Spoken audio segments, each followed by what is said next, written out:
네, 13주차 오지게 인생 라이브 강의 시작하겠습니다. 자, 13주차 라이브에서는 어떤 계통을 다뤄볼 거냐면은 저희가 순환계통을 이제 시작을 할 겁니다. 자, 순환계통 시험에 어떤 내용들을 물었는지 한번 볼게요. 지금 표에서 46부터 52까지는 이제 46회 국시부터 52회 국시까지를 말하는 거고요. 그 다음에 문항수가 어떻게 되는지도 한번 확인을 해 주시기 바랍니다.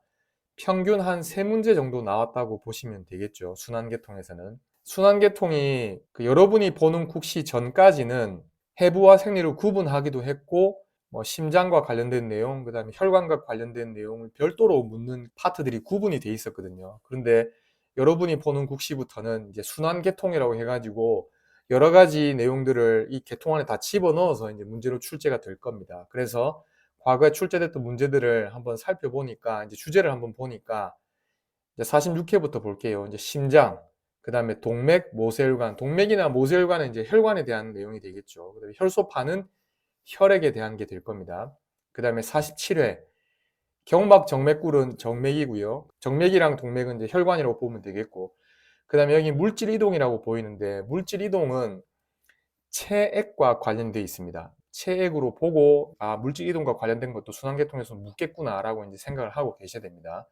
그 다음에 백혈구는 혈액에 대한 내용이고 가슴샘은 림프 계통에 대한 내용입니다. 그래서 나중에 또 한 번 더 정리해서 말씀드리겠지만은 림프 계통에 해당되는 내용도 순환계통에 넣을 수 있거든요. 림프 계통 관련된 내용도 순환계통에서 물을 겁니다. 당연히 대비가 돼야 되고요. 그 다음에 48회 심장, 그 다음에 부종의 원인이라고 되어 있는데 부종은 체액의 불균형이거든요. 그래서 체액에 해당되는 내용이라고 보시면 되겠죠.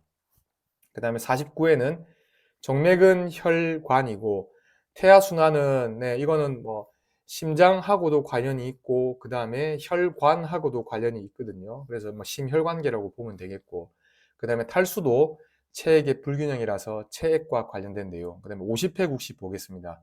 동맥은 혈관, 그 다음에 가슴 림프관, 림프 계통에 대한 내용이고 그 다음에 면역 글로불린은 이것도 림프 계통에 넣을 수도 있고요. 아니면은 뭐 체액에 넣을 수도 있습니다. 심전도는 이제 심장 생리가 되겠죠. 그 다음에 50일에 심장 판막은 심장과 관련된 내용, 그 다음에 가슴 림프관 팽대는 림프 계통에 관련된 내용, 그 다음에 삼투는 체액에 관련된 내용, 혈압도 체액에 관련된 내용이라고 볼 수 있습니다. 그 다음에 52회 장년국시의 경우는 정맥, 혈관에 대한 내용이죠. 그 다음 빈혈, 체액에 대한 내용이 되겠습니다. 그래서 어떤 주제들이 국시에 나왔는지 살펴보니까 심장, 그 다음에 혈관, 혈액, 림프 계통, 그 다음에 심장 생리, 체액 생리 이렇게 됩니다. 표의 아래쪽에 적혀 있는 6개 주제 있잖아요. 이걸 여러분들이 국시 대비를 위해서 잘 정리가 되어야 되는 그런 주제가 되는 거죠. 강의를 통해서 하나씩 확인을 해 나가겠습니다. 오늘은 심장하고 혈관 중에서 동맥만 좀 살펴볼게요. 오늘 주제는 심장과 동맥이 되겠습니다. 자, 심장부터 볼게요. 자, 심장의 모양과 위치라고 되어 있는데 밑줄팀 부분들 설명을 좀 중점적으로 드리겠습니다. 자, 심장 위쪽에 넓은 부분을 심장 바닥이라고 하고요. 그 다음에 아래 끝에 뾰족하게 좁은 부분을 심장 꼭대기라고 합니다. 심장을 앞에서 본 모습이고요. 뭐 완전히 위쪽이다 라고 하기는 조금 애매할 수도 있는데 어쨌든 상대적으로 볼 때 아래쪽보다는 이제 여기가 위쪽이 될 거니까 심장 바닥, 심장에서 약간 위쪽에 넓게 되어 있는 부분은 이제 심장 바닥이라고 합니다. 그 다음에 아래쪽에 조금 뾰족하게 되어 있는 부분을 심장 꼭대기라고 얘기를 하고요. 우리가 흔하게 바닥은 아래쪽에 있다고 생각하기가 쉽고 그 다음에 꼭대기는 위에 있다고 생각하기가 쉽잖아요. 그러다 보니까 심장 바닥은 심장의 아래쪽에 있다 또는 뭐 심장 꼭대기는 심장의 위쪽에 있다 이런 식으로 이제 설명을 준단 말이죠. 오답 보기로. 그래서 헷갈리지 말라고 그림으로 한 번 더 확인을 하고 있습니다. 심장 바닥의 경우는 잘 보시면 심장에 연결되어 있는 혈관들이 보이죠. 그래서 심장 바닥 부분은 뭐라고도 설명하냐면은 심장에 연결된 큰 혈관들이 드나드는 부분 이렇게도 얘기를 합니다. 앞에서는 심장 위쪽에 넓은 부분 이렇게만 설명이 되어 있는데 심장에 연결된 큰 혈관들이 드나드는 부분도 심장 바닥에 해당이 되는 것으로 여러분이 같이 알고 계시면 되겠습니다. 자, 그 다음에 심장의 모양과 위치 계속해서 볼게요. 심장 전체의 약 3분의 2가 왼쪽으로 치우쳐 있다라고 되어 있는데 지금 빨간색 테두리 쳐져 있는 부분이 있죠. 이게 이제 심장이 위치하게 되는 걸 윤곽만 나타낸 거라고 보시면 됩니다. 전체적으로 볼 때 거의 중앙에 있다고 해도 과언이 아닌데 약간 왼쪽에 치우쳐져 있는 부분이 있죠. 심장 전체 약 3분의 2가 왼쪽으로 치우쳐 있다라고 이해하시면 되겠습니다. 마지막 설명으로 가슴 세로칸 중에서 중간 세로칸에 위치되어 있다라고 되어 있는데 사실 이 부분은 되게 중요한 내용은 아니에요. 지금까지 국시에서 가슴 세로칸 중에서 심장이 어느 부위에 위치해 있냐 이걸 물어본 적은 없습니다. 설명을 드리면 일단 가슴 세로칸은 가슴 안이라고 하는 공간에서 양쪽의 허파를 제외한 부분을 가슴 세로칸이라고 얘기하거든요. 가슴 안이라고 하는 공간은 이제 가로막 위쪽에 있는 공간이라고 생각하시면 되는데 그 공간에는 허파도 있고 그 다음에 그 가운데 심장도 있을 거 아닙니까? 가슴 안 중에서 양쪽 허파를 제외한 공간이 가슴 세로칸이니까 당연히 그 안에는 심장이 들어있는 게 되겠죠. 그 가슴 세로칸 중에서도 또 어디에 들어있는지 보니까 이게 중간 세로칸에 위치해 있다고 돼 있어요. 그림 한번 볼게요. 요거는 신체의 이제 시상 단면이라고 보시면 됩니다. 뒤쪽에 척추뼈가 보이고 그다음에 앞쪽에 이제 복장뼈가 보이는 거예요. 척추뼈, 등뼈가 되겠죠. 하고 그다음에 복장뼈 그 사이에 이제 그 공간이 되는 부분을 이렇게 선으로 색깔이 다른 선으로 구분을 해뒀는데 전부 다 가슴 세로칸에 해당이 되는데요. 그 중에서 여기 보시는 중간 세로칸이라고 하는 이 부분에 심장이 들어있는 거거든요. 그래서 가슴 세로칸 중에서 중간 세로칸이라고 하는 곳에 심장이 위치해 있다 정도로 이제 알고 계시면 충분하겠습니다. 자, 그 다음에 심장막 한번 정리해 볼게요. 자, 심장막은 크게는 두 겹으로 되어 있다고 얘기합니다. 여기 1번에 섬유 심장막, 그 다음에 2번에 장막 심장막. 장막 심장막의 경우는 내장 쪽 층이랑 그 다음에 벽 쪽 층 이렇게 두 층으로 또 구분을 해요. 그리고 심장막 안이라고 하는 곳도 이제 그림으로 확인을 해 보겠습니다. 이제 심장 속을 들여다봐야 되니까 관상 단면이라고 보시면 되겠죠. 이렇게 이제 자른 거라고 보시면 되겠죠. 자, 1번이 섬유 심장막이고요. 섬유 심장막이 심장을 둘러싸고 있는 막의 바깥쪽 부분이라고 생각하시면 되겠죠. 섬유 심장막 안쪽으로 장막 심장막이라고 있습니다. 근데 장막 심장막은 앞서서도 확인을 했지만은 두 층으로 되어 있다고 했죠. 심장에 바짝 붙어 있는 장막 심장막의 층을 내장 쪽 층이라고 얘기를 하고요. 그 다음에 그거보다 조금 바깥 층을 장막 심장막의 벽 쪽 층 이렇게 얘기를 합니다. 그래서 장막 심장막은 심장에 바싹 붙어 있는 내장 쪽 층하고 그 다음에 조금 더 바깥쪽에 있는 벽 쪽 층 이렇게 구분한다. 내장 쪽 층하고 벽 쪽 층에 의해 가지고 공간이 생기는데 그 공간을 심장막 안이라고 얘기를 하고요.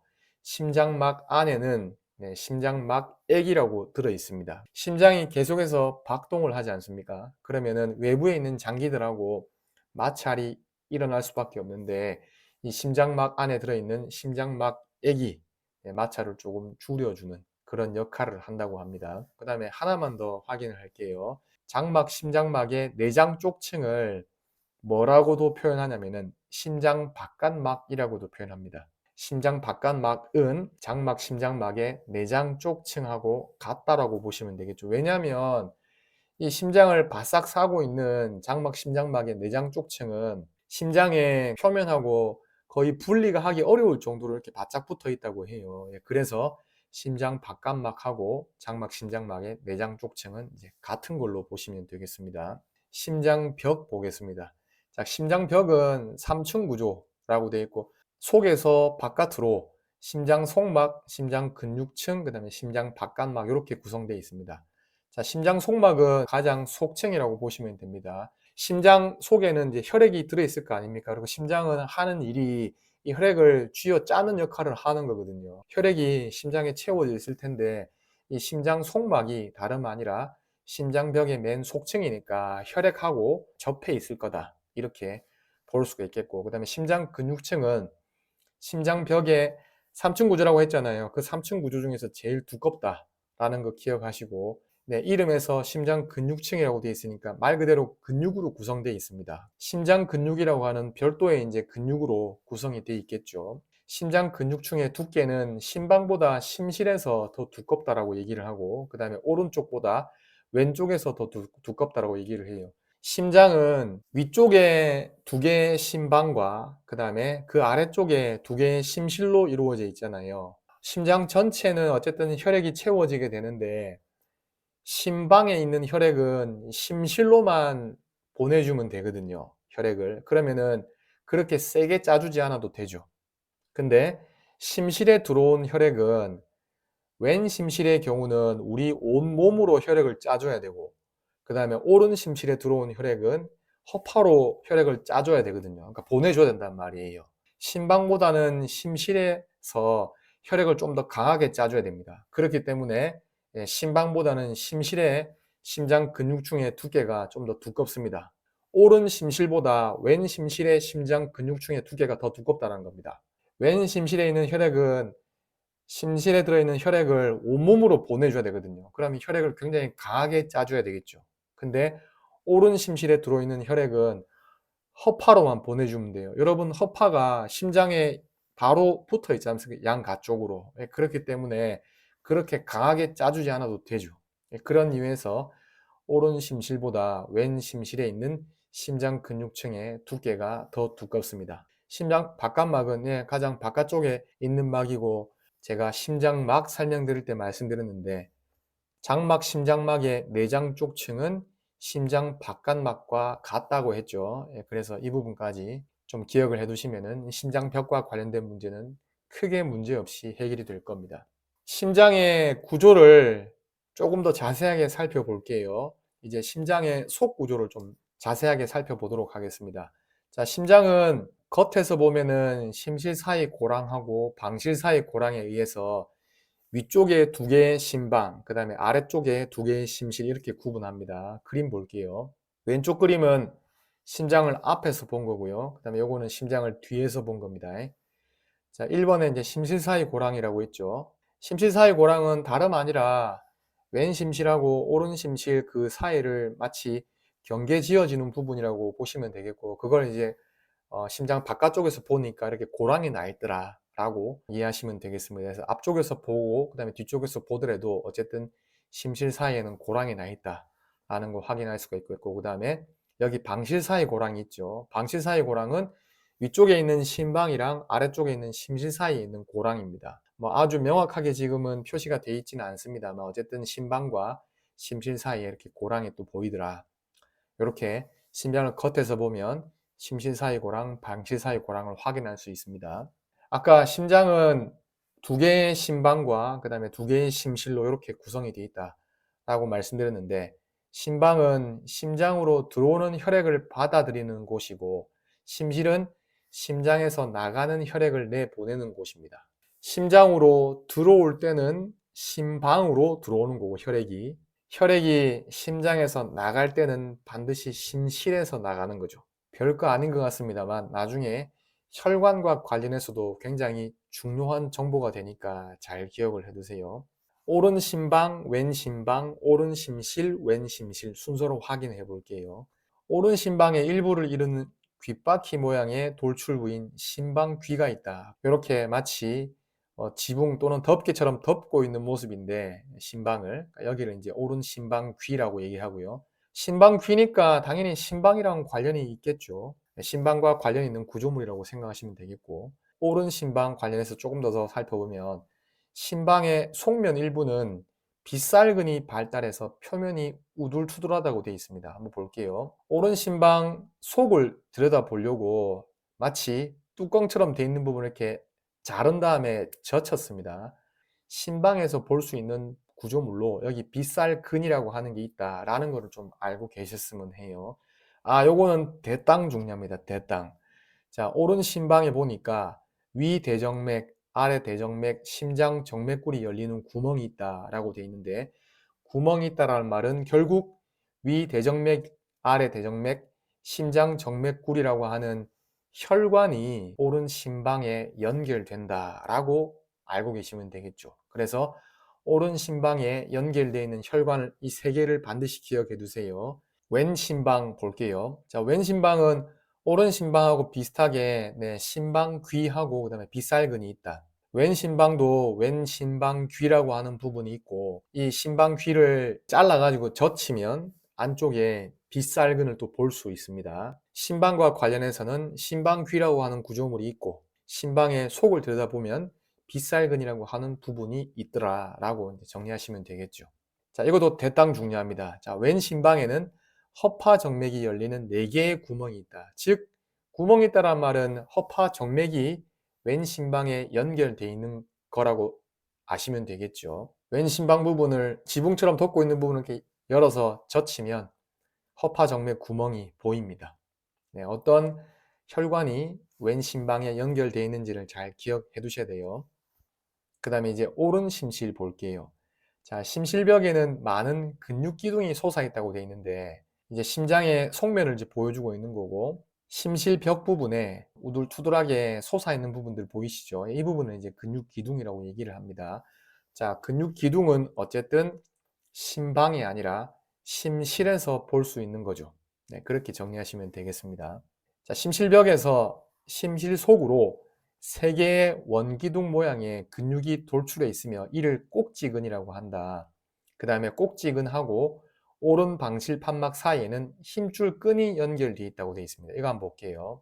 심장의 속면을 보고 있는데 이쪽이 오른쪽이죠. 제가 마우스 커서로 설명드리고 있는 부분이 여기가 이제 왼쪽이 되는 거고 그래서 이 아래쪽에 여기가 오른 심실이 될 겁니다. 여기는 오른 심방이 될 거고 오른 심실의 심실벽을 보니까 꼭지근이라고 되어 있는 부분 보이시죠? 요거는 근육 기둥하고 같은 건데 근육 기둥들 중에서 좀 더 많이 돌출되어 있는 놈을 특별히 꼭지근이라고 불러요. 오른 심실의 벽에는 꼭지근이 3개 돌출되어 있습니다. 그리고 그 꼭지근하고 판막인데요, 여기 심방이고 여기 심실인데 판막과 그 다음에 꼭지근 사이에 이렇게 힘줄 끈이라고 끈이 연결되어 있잖아요.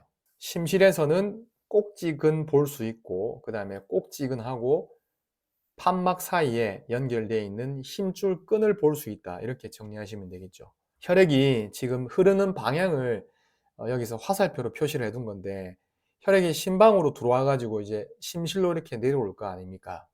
그죠? 이제 오른 심방에 들어온 혈액은 곧장 심실로 이렇게 오른 심실로 내려올 거예요. 그러면 오른 심방에 들어온 혈액이 오른 심실로 갈 때는 그 사이에 있는 판막이 열리겠죠. 판막이 열리면서 혈액이 심방에서 심실로 이렇게 흘러갈 겁니다. 오른 심실에 들어오는 혈액은 이제 허파로 가게 될 거예요. 어쨌든 심장 바깥으로 가게 될 겁니다. 그러면 혈액을 강하게 이렇게 짜줘야 될 거 아닙니까? 즉 심실의 압이 굉장히 높아질 거란 말이에요. 압이 당연히 높아지게 되면 되게 압력을 많이 받기 때문에 판막이 뒤집어질 수 있거든요. 이 꼭지근에 달린 힘줄 끈이 판막에 연결돼 가지고 심실이 수축하게 되면 판막을 마치 이렇게 잡아당기는 것처럼 되는 거죠. 이제 꼭지근은 일종의 근육이니까 꼭지근이 수축하게 되면은 힘줄근을 이렇게 잡아당겨 가지고 판막이 열리지 못하도록 해주는 그런 역할을 합니다. 오른 심실에서 또 뭐를 볼 수 있냐면은 허파동맥 구멍을 볼 수 있다고 되어 있습니다. 자, 허파동맥 구멍이 있다는 말은 결국 허파동맥이 오른 심실에 연결되어 있는 거죠. 왼 심실 볼게요. 자, 오른 심실보다 3배 더 두껍다라고 했습니다. 아까 왼 심실의 심장 근육층이 오른 심실의 심장 근육층보다 좀 더 두껍다라고 얘기했는데 좀 더 정확하게 3배 더 두껍대요. 3배 이런 거는 굳이 기억 안 해도 괜찮습니다. 국시에서 몇 배 더 두껍냐 이런 거 물어볼 일은 없을 것 같거든요. 왼 심실에 들어온 혈액은 온몸으로 가야 됩니다. 그러면 왼 심실을 당연히 강하게 짜줘야 되는데 그런 이유에서 심장벽이 좀 더 두껍게 심장 근육층이 좀 더 두껍게 돼 있는 거고 오른 심실은 양쪽에 허파로만 보내주면 되기 때문에 그렇게 강하게 짜주지 않아도 괜찮거든요. 그래서 왼 심실이 심장 근육층이 더 두껍기 때문에 왼 심실벽이 3배 더 두껍다 이렇게 보시면 되겠고요. 그 다음에 오른 심실하고 비슷하게 근육 기둥을 볼 수 있고 그 다음에 2개의 꼭지근 그 다음에 힘줄 끈을 볼 수 있다고 되어 있습니다. 오른쪽이고 그 다음에 이쪽이 왼쪽이 되는 거죠. 그래서 왼심실, 그 다음에 위쪽이 왼심방 이렇게 되는 겁니다. 자, 심실에서 꼭지근하고 힘줄 끈 볼 수 있습니다. 오른 심실에는 이렇게까지 묻지는 않을 것 같은데 꼭지근이 3개 있고요. 그 다음에 왼 심실에는 꼭지근이 2개 있습니다. 오른쪽 3글자니까 3개고 왼쪽 2글자니까 2개 이렇게. 왼 심실에 대동맥이 열리는 구멍이 있다. 즉 왼 심실에 연결되어 있는 혈관은 대동맥 이렇게 이제 기억하시면 되겠죠. 온몸 순환하고 허파 순환이라고 되어 있는데요.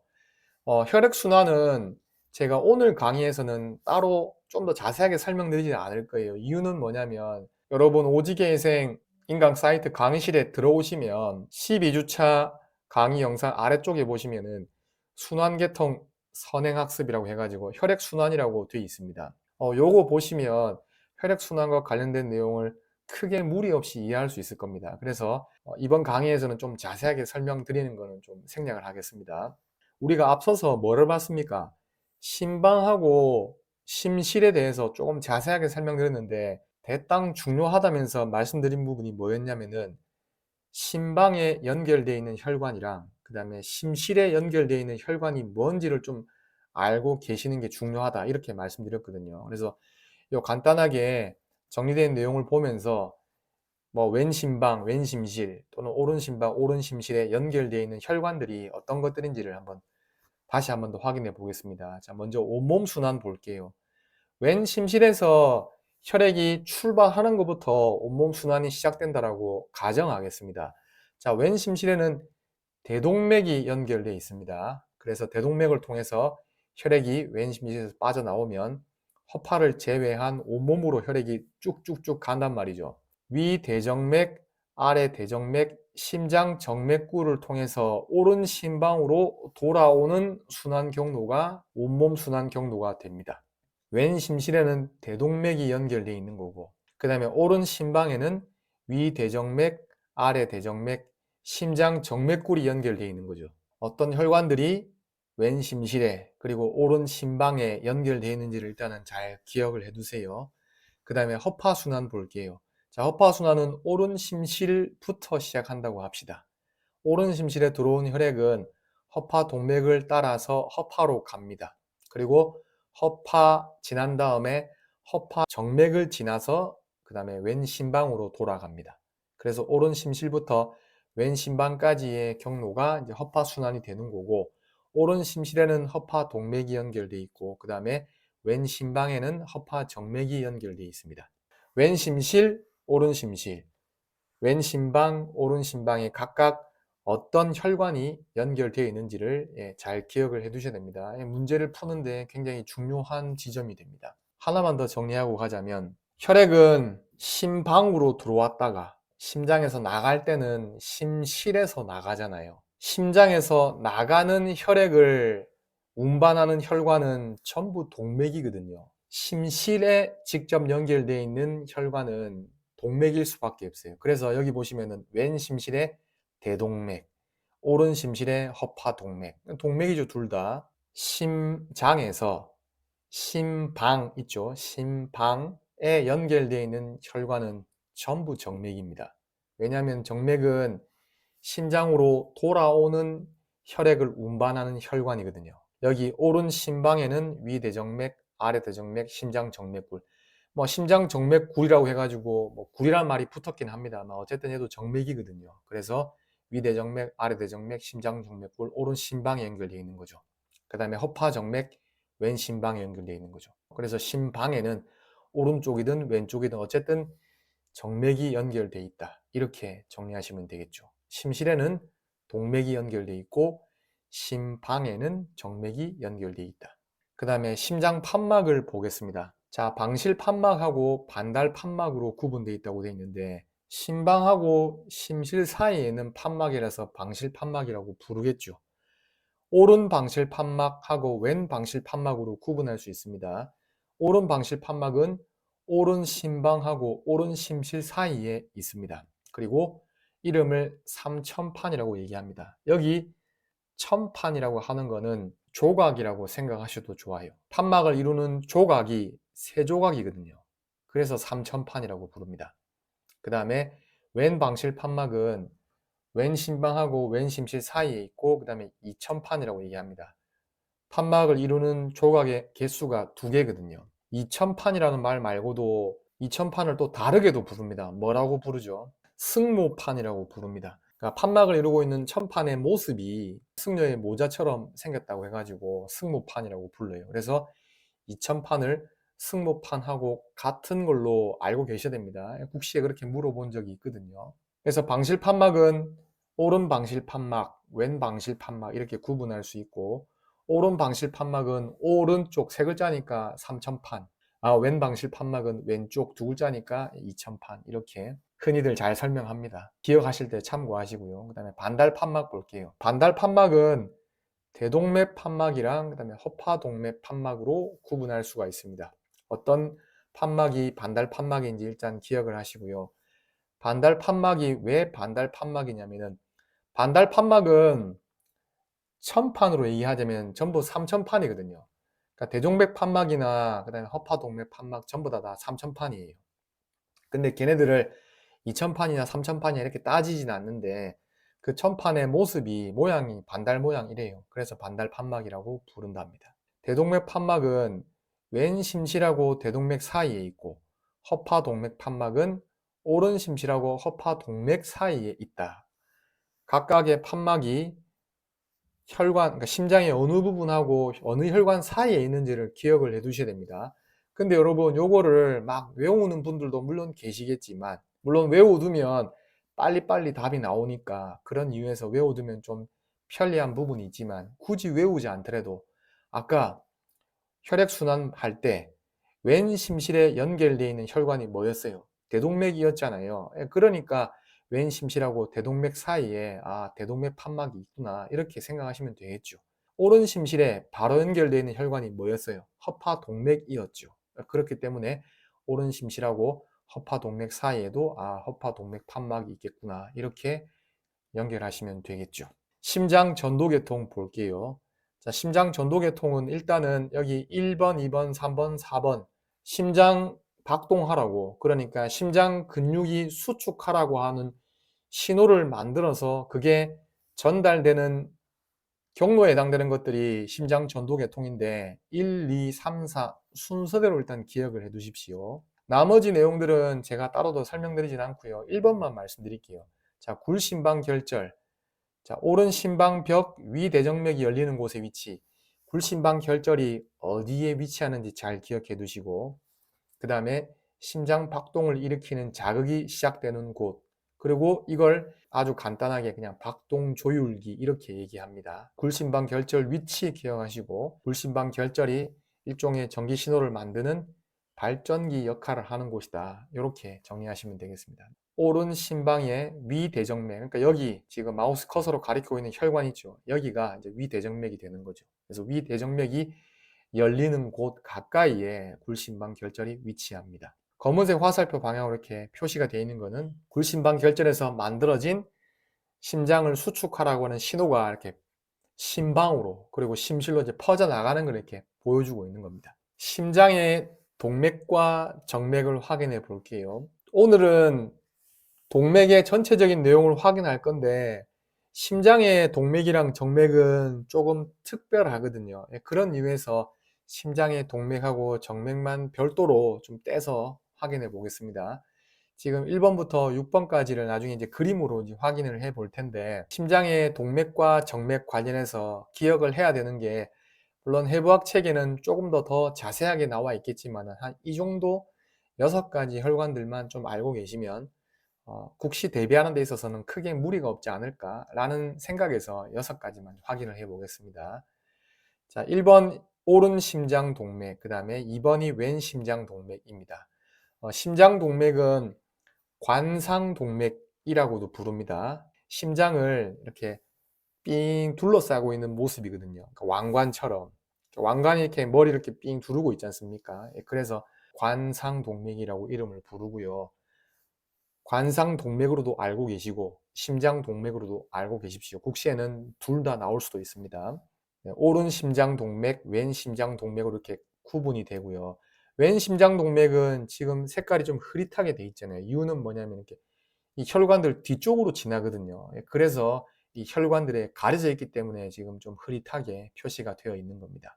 이 그림에서 보시면 앞 심실 사이 가지랑 휘도리 가지가 보이는데 요거는 왼 심장 동맥의 가지라고 보셔야 되겠죠.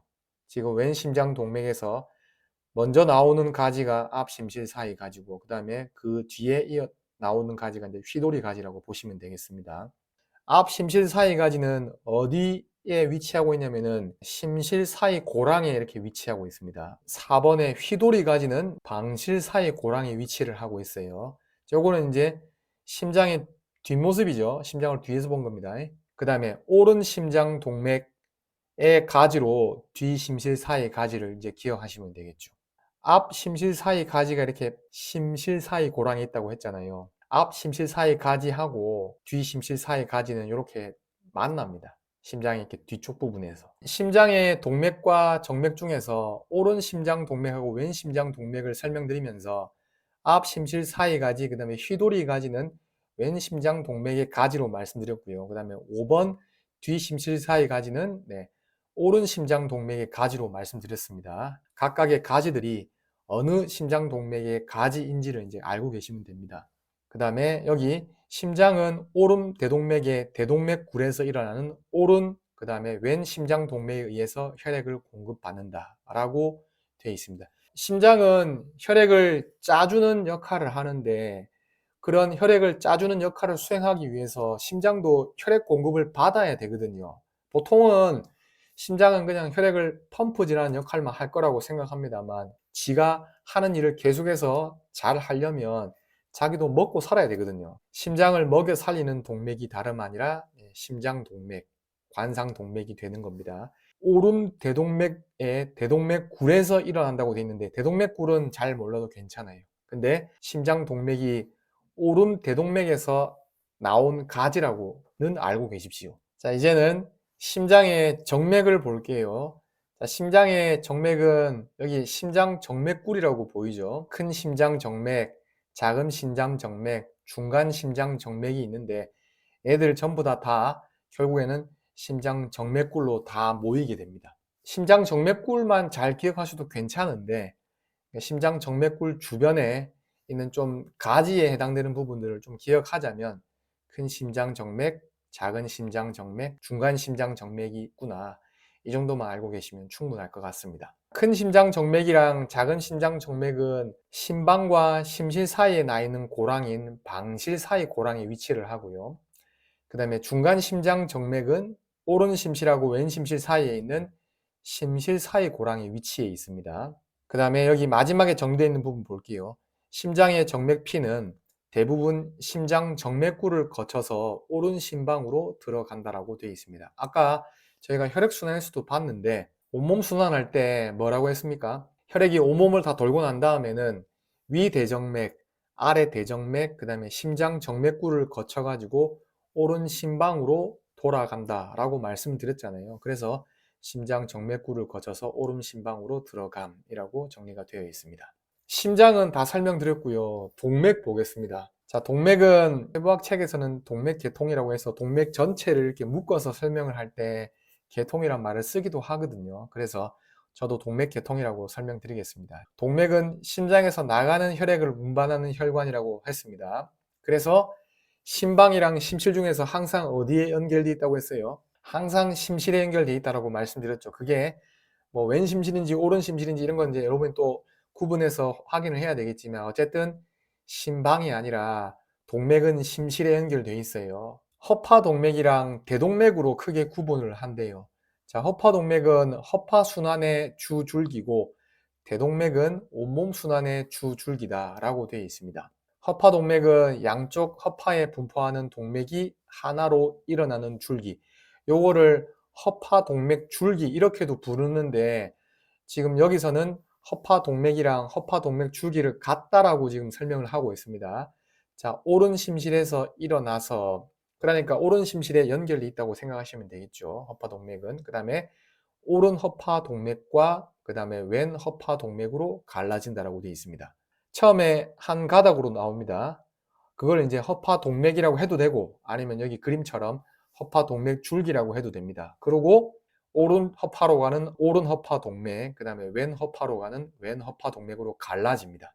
이제 대동맥 볼게요. 혈액을 온몸으로 보내는 동맥줄기라고 돼 있고 둥근 손잡이가 있는 지팡이하고 비슷하게 생겼다라고 되어 있습니다. 조금 굵게 되어 있는 혈관 있죠. 이걸 이제 대동맥이라고 보시면 되고요. 네, 지팡이처럼 생겼죠. 또는 우산 손잡이처럼 이렇게 생겼다라고도 표현하기도 하는데 그 다음에 오름 대동맥, 대동맥활, 내림 대동맥으로 구분한다. 그리고 내림 대동맥은 가로막을 기준으로 가슴 대동맥, 배 대동맥으로 구분한다. 대동맥은 왼 심실에 연결되어 있습니다. 그래서 왼 심실에 바로 연결되어 있는 대동맥 부분이 조금 자세하게 구분을 하자면 이제 오름 대동맥 부분이 되는 거고 오름 대동맥 지나서 대동맥활이 되었다가 내림 대동맥이 되는데 내림 대동맥은 앞에서 뭐라 그랬어요? 가로막을 기준으로 위쪽을 가슴 대동맥, 그 다음에 아래쪽을 배 대동맥이라고 한다고 그랬잖아요. 이제 대동맥 또 조금 자세하게 설명을 드려보겠습니다. 자, 오름 대동맥 왼 심실에서 일어난다. 그 다음에 복장뼈각 높이에서 활처럼 생긴 대동맥 활로 이어진다. 이걸 왼 심실이라고 할게요. 왼 심실, 그 다음에 이게 복장뼈 각이라고 얘기하면 왼 심실에서 복장뼈각 높이까지 부분이 오름 대동맥이고 그 다음에 그 이후부터 이제 대동맥 활로 이어지는 거죠. 가지 중에서 여러분이 반드시 기억해 둬야 되는 가지가 오른 심장동맥하고 왼 심장동맥이 오름 대동맥에서 나오는 유일한 가지래요. 우리 몸에 퍼져 있는 혈관들 있잖아요. 그러니까 동맥이라고 하는 혈관. 그거는 따지고 보면은 전부 다 대동맥에서 다 가지 쳐져 나온 혈관들인 거죠. 이 오름 대동맥이라고 하는 대동맥에서는 가지가 딱 하나밖에 안 나오는 겁니다. 오른 심장동맥이랑 왼 심장동맥. 그 다음에 이제 대동맥활 볼게요. 자, 대동맥활은 복장뼈각 높이에서 시작을 해가지고 넷째 등뼈 높이에서 내림대동맥으로 이어진다라고 되어 있습니다. 오름대동맥은 왼 심실에서 복장뼈각 높이 부분까지라고 얘기했고 오름대동맥 바로 다음에 이어지는 부분이 이제 이렇게 활처럼 생긴 대동맥활인데 대동맥활은 복장뼈각 높이에서 시작해가지고 넷째 등뼈 높이까지 이어진다라고 되어 있습니다. 대동맥활의 가지 순서대로 기억을 해야 됩니다. 아직 국시에는 나오지 않았는데 얼마든지 물어볼 수 있어요. 그래서 대동맥활의 가지 순서대로 팔머리 동맥, 왼 온목 동맥, 왼 빗장밑 동맥 기억해 두시고 지금 푸른색으로 표시되어 있는 이 부분이 대동맥활이고요. 활이라고 하는 거는 활처럼 생겨서 그렇습니다. 그 다음에 이제 팔머리 동맥 좀 볼게요. 대동맥활의 첫째 가지고요. 오른 온목 동맥이랑 오른 빗장밑 동맥으로 갈라진다 라고 되어 있습니다. 자, 온목 동맥은 머리로 가고 그 다음에 빗장밑 동맥은 팔로 가거든요. 그래서 머리로 가고 팔로 가기 때문에 팔머리 동맥이라고 부릅니다. 아까 여기가 제가 지금 커서로 가리키고 있는 이 부분을 대동맥활이라고 한다 그랬잖아요. 대동맥활의 첫 번째 동맥 분지가 팔머리 동맥, 지금 푸른색으로 표시되어 있는 부분이 팔머리 동맥이에요. 근데 팔머리 동맥은 어떻게 갈라진다고 되어 있어요? 목으로 가는 오른 온목 동맥, 그 다음에 팔로 가는 오른 빗장밑 동맥으로 갈라진다 라고 되어 있습니다. 그 다음에 온목 동맥 볼게요. 자, 머리하고 목에는 온목 동맥에서 갈라져 나온 가지들이 분포한다고 되어 있습니다. 자, 목의 양쪽을 따라 올라가다가 후두 방패연골 위쪽에서 송복 동맥과 박간목 동맥으로 갈라진다. 여기 그림 보니까 원목 동맥이 올라가다가 방패연골 위쪽 부분부터 V자 형태로 갈라지고 있죠. 자, 그 다음에 온목 동맥 관련해 가지고 요거는 혈관과 관련된 내용은 아닌데 시험에서 또 물어볼 만한 내용 하나 정리하겠습니다. 아직 물리치료 국시에는 나온 적은 없어요. 근데 작업치료 국시에는 작년 국시에 작업치료 작년 해부생리에 이 관련된 내용이 나온 적이 있습니다. 목동맥 토리하고 목동맥 팽대를 좀 기억해 두세요. 목동맥 토리는 화학 수용기로 작용을 한대요. 이 화학 수용기가 뭘 뜻하냐면은 혈액의 pH를 감지하는 거거든요. 그러니까 pH라고 하는 거는 뭐냐면은 수소이온 농도를 말하는 거예요. 아, 수소이온 농도, 그 다음에 pH 무슨 말인지 잘 모르겠다. 혈액이 산소도 운반하고 이산화탄소도 운반하거든요. 근데 혈액에 이산화탄소가 되게 많잖아요. 그러면 혈액에 수소이온 농도가 높아져 가지고 pH가 떨어집니다. 그러니까 산이 됩니다. 산. 그걸 감지해 가지고 혈압하고 심장 박동수를 이제 증가시키는 게 되거든요. 이 목동맥 토리에서 화학 수용기, 즉 이산화탄소 농도가 높은 걸 감지해서 결국에는 혈압도 높이고 그다음에 심장 박동수도 증가시키는 그런 반응이 나타나게 합니다. 그다음에 목동맥 팽대는 압력 수용기로 작용을 한대요. 즉 압력을 감지한다고 보시면 되겠죠. 그 목동맥 팽대를 지나가는 혈액의 양을 감지해 가지고 혈압을 조절합니다. 그래서 목동맥 토리 화학 수용기, 목동맥 팽대 압력 수용기 이렇게 좀 기억해 두세요. 바깥 목동맥 볼게요.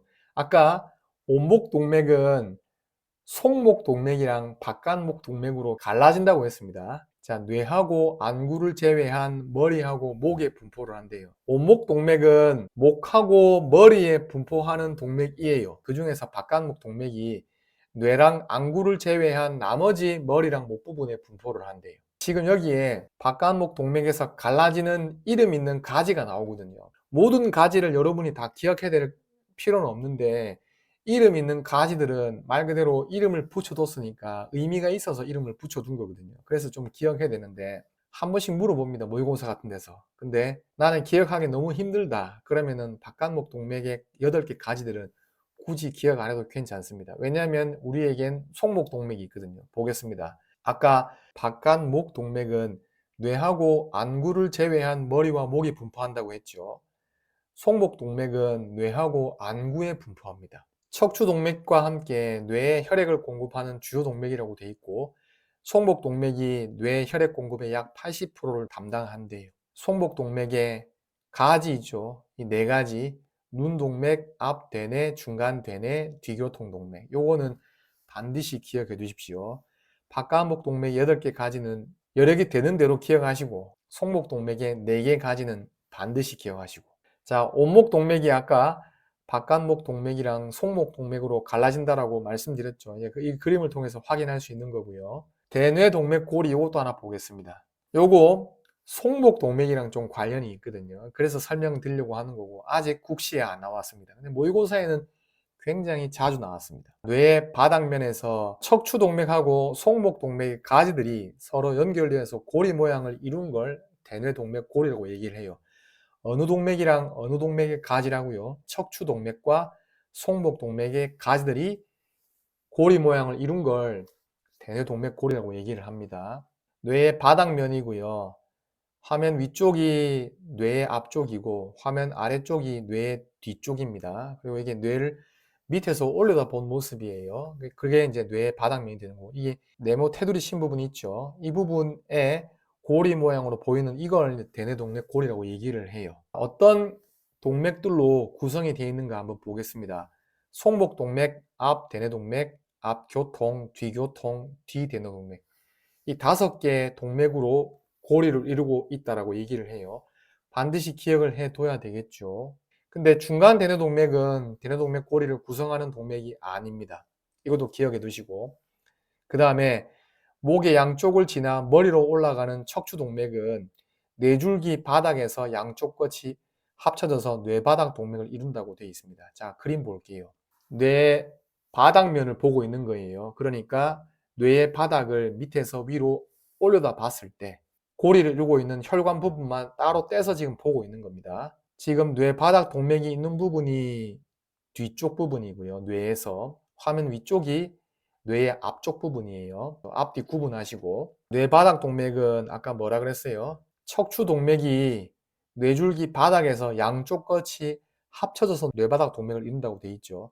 어쨌든 여기서는 뇌바닥 동맥만 보입니다만 뇌바닥 동맥은 양쪽의 척추 동맥이 합쳐져서 이룬 동맥이다 라고 하는 것도 좀 기억해 두십시오. 그 다음에 뇌바닥 동맥이 이렇게 갈라집니다. 그게 뒤대뇌 동맥이 되는 거죠. 뇌바닥 동맥하고 뒤대뇌 동맥은 설명드렸어요. 앞쪽으로 가보겠습니다. 앞 교통 동맥이 있네요. 3번에 속목 동맥에서 가지친 동맥들을 볼게요. 2번 앞 대뇌 동맥, 그 다음에 4번 중간 대뇌 동맥, 뒤 교통 동맥. 2번, 4번, 5번은 속목 동맥에서 나온 가지들에 해당이 돼요. 앞에서 제가 뭐라 그랬어요? 대뇌 동맥 고리를 이루는 동맥은 5종류가 있다 그랬는데 속목 동맥부터 뒤 대뇌 동맥이라고 얘기를 했죠.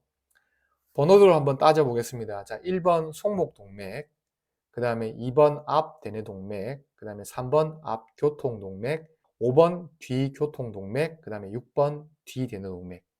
1, 2, 3, 5, 6 얘네들이 대뇌동맥 고리를 이루는 동맥들입니다. 대뇌동맥 고리를 이루는 동맥으로 잘 기억하셔야 됩니다. 자, 빗장밑 동맥 볼게요.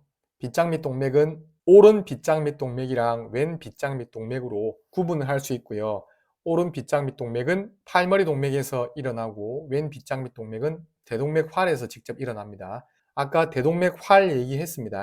대동맥활에서 일어나는 동맥, 팔머리 동맥이 있었고 왼 온목 동맥이 있었고 왼 빗장밑 동맥이 있었어요. 오른 빗장밑 동맥은 대동맥활에서 직접 일어나는 게 아니고 어때요? 팔머리 동맥이 갈라진 거죠. 오른 빗장밑 동맥은 팔머리 동맥에서 갈라지고 그 다음에 왼 빗장밑 동맥은 대동맥활에서 직접 일어난다. 이렇게 설명이 되어 있습니다. 오른 빗장밑 동맥은 오른팔로 가는 거고 왼 빗장밑 동맥은 왼팔로 가는 거거든요. 결국 팔로 계속해서 이어집니다. 빗장밑 동맥이 이제 팔로 이어지면서 바뀌는 이름들을 확인해 볼 텐데 뭐 어느 지점에서 이름이 바뀌는지 이런 것들까지 다 기억하면 좋긴 하지만 그런 내용들까지 다 알고 있기가 좀 버겁다. 그러면 어떻게 이름이 바뀌게 되는지를 알고 계시면 그걸로도 충분하겠습니다. 첫째 갈비뼈를 지나면서 겨드랑 동맥으로 이름이 바뀐대요. 빗장밑 동맥. 지금 이거는 오른팔이니까 오른 빗장밑 동맥이라고 봐야 되겠죠. 자, 오른 빗장밑 동맥이 첫째 갈비뼈를 딱 지나면서부터 이름을 뭘로 바꾼다고요? 겨드랑 동맥으로 이름을 바꾼대요. 빗장밑 동맥의 주요 가지로 지금 4가지가 있는데요. 그 중에서 하나만 딱 제대로 기억합시다. 척추동맥. 오른 빗장밑 동맥에는 당연히 오른 척추동맥이 가지로 나오겠죠. 왼 빗장밑 동맥에는 왼 척추동맥이 가지로 나올 거고. 그리고 양쪽의 척추동맥이 합해져서 아까 뭐를 이룬다고 했어요? 네, 뇌바닥 동맥이었죠. 자, 그 다음에 이제 팔의 동맥을 볼게요. 팔의 동맥은 팔에는 빗장밑 동맥에서 계속되는 가지가 분포한다라고 되어 있는데 결국 빗장밑 동맥이 팔로 간다고 했지 않습니까? 그리고 팔로 가면서 이름을 계속해서 바꾸게 된다고 했잖아요. 그 바뀌게 되는 이름을 기억하면 된다고 그랬죠. 자, 빗장밑 동맥은 겨드랑 동맥, 그 다음에 위팔 동맥, 노동맥하고 자동맥, 그 다음에 깊은 손바닥 동맥활, 얕은 손바닥 동맥활 이렇게 이름을 바꾸게 됩니다. 순서대로 볼게요. 빗장밑 동맥 다음에 겨드랑 동맥이 되는 거고 아래쪽으로 쭉 내려가면서 위팔 동맥이 되는 거고 그 다음에 위팔 동맥은 노동맥과 자동맥으로 갈라집니다. 그리고 노동맥과 자동맥은 또 합해지는데 그게 깊은 손바닥 동맥활, 그 다음에 얕은 손바닥 동맥활 이렇게 되는 겁니다. 팔로 가는 동맥들을 제가 순서대로 설명드렸는데 빗장밑 동맥이 팔로 간다 그랬잖아요. 겨드랑 동맥부터 깊은 손바닥 동맥활, 얕은 손바닥 동맥활까지 순서대로 좀 기억을 해 두십시오. 그 다음에 이제 가슴 대동맥 볼게요. 가슴 대동맥은 내림 대동맥인데 가로막 위쪽 부분에 있는 내림 대동맥을 가슴 대동맥이라고 한다 그랬어요. 그리고 넷째부터 12째 등뼈 사이에 위치하는 대동맥이다 라고 되어 있습니다. 척추 왼쪽에 시작하나 내려가면서 가운데로 이동해서 가로막 위에서는 척추의 앞에 위치하게 된다 라고 되어 있습니다. 가슴 대동맥 부분이 이렇게 처음에는 척추 왼편에서 시작을 해가지고 점차 아래로 내려오면서 가로막 있는 부분에는 척추 앞쪽을 지나가고 있는 걸 확인할 수가 있죠. 그 설명입니다. 가슴 대동맥에 여러 가지 가지들이 나오게 되는데 동맥 가지들이 내장 쪽 가지랑 벽 쪽 가지로 구분하는데 다 기억하실 거 없고 2개만 딱 기억합시다. 내장 쪽 가지 중에서 기관지 동맥이랑 식도 동맥은 기억을 해두세요. 기출이 미래다 해부생리 강의에 보면은 이 기관지 동맥을 답으로 찾는 문제가 하나 있어요. 기억이 잘 안 난다 그러면 그 문제 한 번 더 확인해 보셔도 좋습니다. 배대동맥 가겠습니다. 여러분 지금 저희가 순서를 어떻게 잡고 가고 있냐면은 제일 처음에 왼 심실에서 대동맥을 통해서 혈액이 나오게 될 때 오른 대동맥을 통해서 혈액이 나오잖아요. 그 다음에 대동맥활 설명드렸고 그 다음에 이제 대동맥활에서 가지들이 좀 나왔습니다. 그 가지들에 대한 설명을 드리고 난 다음에 이제 내림대동맥이 시작되는데 내림대동맥은 가로막을 경계로 해가지고 위쪽을 가슴대동맥, 아래쪽을 배대동맥이라고 한다 그랬잖아요. 그래서 가슴대동맥 다음에 배대동맥으로 지금 설명을 이어가고 있는 겁니다. 배대동맥 부분이 위에는 이제 가로막 부분은 나와 있지 않습니다만 가로막 지나가지고 가로막 아래쪽에서 온 엉동동맥으로 갈라지게 되는 그 전까지를 배대동맥이라고 얘기를 해요. 배대동맥에 가지 볼게요. 내장 쪽 가지하고 벽 쪽 가지로 구분한다고 돼 있는데 가지들이 더럽게 많습니다. 1번부터 9번까지 돼 있는데 1, 2, 3, 9만 표시가 돼 있잖아요. 4번부터 8번까지는 전부 쌍을 이루거든요. 가지들이. 그러니까 양쪽으로 나온단 말이에요. 근데 1번, 2번, 3번, 9번은 전부 하나씩만 나와요. 그래서 1, 2, 3, 9를 좀 기억하자. 2번 위창작 함막 동맥은 시험에 나왔어요. 그래서 좀 기억하고, 그 다음에 3번 아래 창작 함막 동맥은 2번이 나왔기 때문에 3번도 기억하자. 그래서 3번도 표시를 해둔 거고요. 2번, 3번은 각각 어디에 분포하는지를 같이 기억을 하셔야 됩니다. 배대동맥의 가지라고 해가지고 1번부터 일단 6번까지, 그 다음에 7번부터 9번까지 돼 있는데 4번, 5번, 6번은 전부 쌍을 이루고 있는 거죠. 그 다음에 1번, 2번, 3번은 복강동맥, 위창작 함막동맥, 아래 창작 함막동맥 이렇게 돼 있습니다. 얘들은 쌍을 이루지 않죠. 그리고 복강동맥은 어떤 이유에서 중요하냐면은 배대동맥의 가지 중에서 가장 첫 번째로 나오는 가지거든요. 그래서 좀 기억해 두시고, 배대동맥 아래쪽에서 온엉덩동맥으로 이렇게 갈라진다고 했지 않습니까? 온엉덩동맥 볼게요. 온엉덩동맥은 서로 벌어지며 달리다가 엉치엉덩관절 앞에서 속엉덩동맥이랑 바깥엉덩동맥으로 갈라진다. 여러분, 신경도 그렇고 동맥도 그렇고요. 온이란 말 붙어 있잖아요. 그럼 걔네들은 결국은 갈라집니다. 아까 온목동맥 봤었죠. 걔도 바깥목동맥이랑 속목동맥으로 갈라졌죠. 여기 온엉덩동맥도 속엉덩동맥이랑 바깥엉덩동맥으로 이렇게 갈라집니다. 속엉덩동맥보다는 바깥엉덩동맥에 좀 더 초점을 맞출 거예요. 왜냐하면 바깥엉덩동맥은 다리의 대부분의 혈액을 공급한다. 결국 바깥엉덩동맥이 다리로 계속되는 거예요. 온 엉덩동맥에서 갈라져 나온 속엉덩동맥이랑 바깥엉덩동맥 중에서 바깥엉덩동맥이 결국에는 다리로 계속 이어지는 겁니다. 배대동맥이 쭉 내려오다가 온 엉덩동맥으로 갈라집니다. 그리고 온 엉덩동맥은 엉치 엉덩관절 앞쪽에서 속엉덩동맥이랑 바깥엉덩동맥으로 갈라진대요.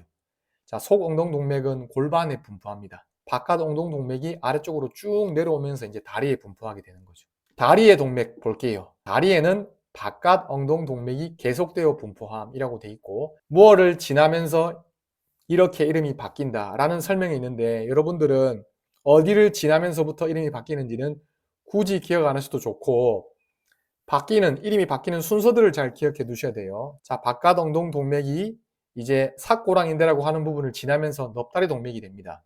그리고 오금동맥이 되고, 오금동맥은 뒤정강동맥이랑 앞정강동맥으로 이제 갈라지는 거죠. 뒤정강동맥은 그림은 나중에 확인하겠습니다만 발바닥 쪽으로 가고요. 그 다음에 앞정강동맥은 발등 쪽으로 갑니다. 자, 1번 바깥엉덩동맥이 삭고랑인대를 지나면서 넙다리 동맥이 됐죠. 그리고 넙다리 동맥은 아래쪽으로 쭉 넙다리 뒤쪽을 내려가면서 오금동맥이 됩니다. 오금동맥은 오금을 지나면서부터 아래쪽으로 조금 내려와 가지고 어떻게 갈라지냐면은 앞정강동맥이랑 뒤정강동맥으로 갈라져요.